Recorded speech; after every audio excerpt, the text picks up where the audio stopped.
Soroan edo epaitegian, baina beti lapurretan.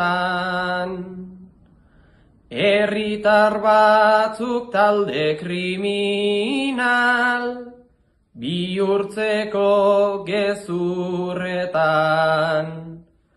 Uda berria daukagun ontan, ate joka muturretan.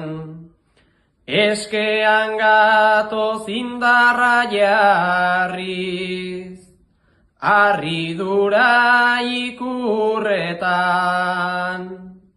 Elkartasuna loratu dadin, baztan aldeko lurretan.